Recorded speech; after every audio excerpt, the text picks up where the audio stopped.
So, I have the thematic unit for civil rights, and I incorporated three of the UDL guidelines into my lesson plan, to see how they would all fit in and work.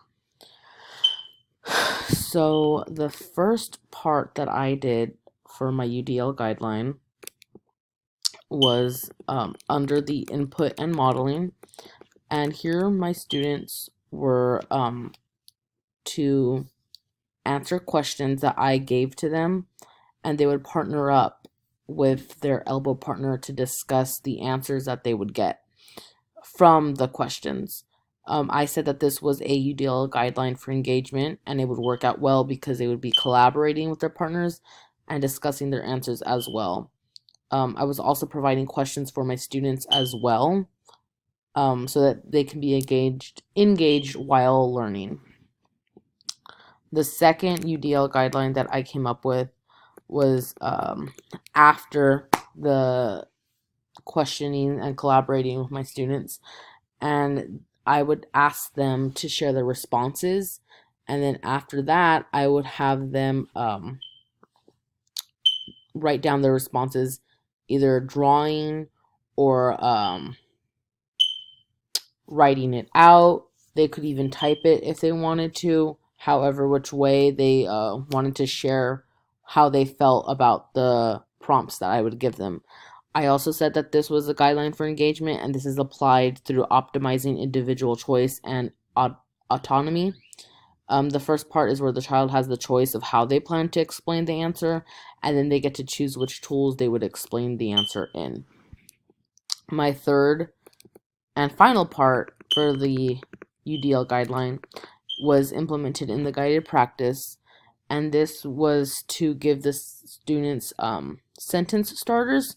They would be in groups, and they would each discuss what the author's point is, the reason the author gives support from the point, the author's evidence is, and this would help guide the students into what they needed to do while working together. I said that this was a guideline for action and expression, and it's provided here by the use of multiple tools for construction and composition. How it's applied is because of the sentence starters that I provide the students, and then each student is going to be inclined to respond from the knowledge that they know. So that's pretty much what I have written down for my UDL guidelines. All three of these are really important pieces that I can have for my students, and how explaining it for them is necessary.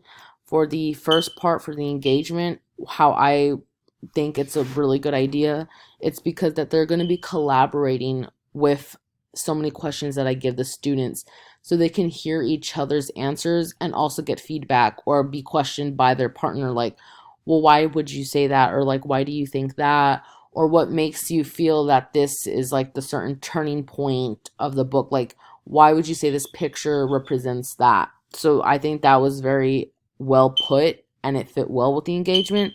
For the second one, where I'm giving the students the choices to come up with their responses, I also 100% believe that this was important as well, because I'm giving the choices for the students. They can decide how they want to interpret their answers and how they want to talk about what they're saying. So they're deciding like what their response is going to be, and also deciding how they're going to write that response or draw it out or email it, or not necessarily email, but if they want to use technology, they could.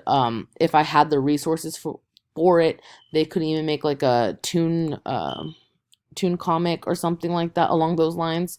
So I think that would be really cool and important to have that for them, because it's not just on paper and pencil. Like, they can do whatever they need to do to get the point across, as long as they understand like the reasoning and their answers beyond that.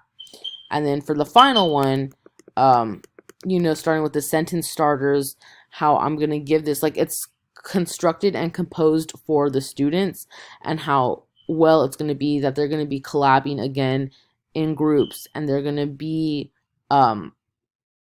talking about what each answer or response they're going to have. So I think that was pretty cool, that to implement the UDL guidelines. Um, yeah, I think that's it. Thank you.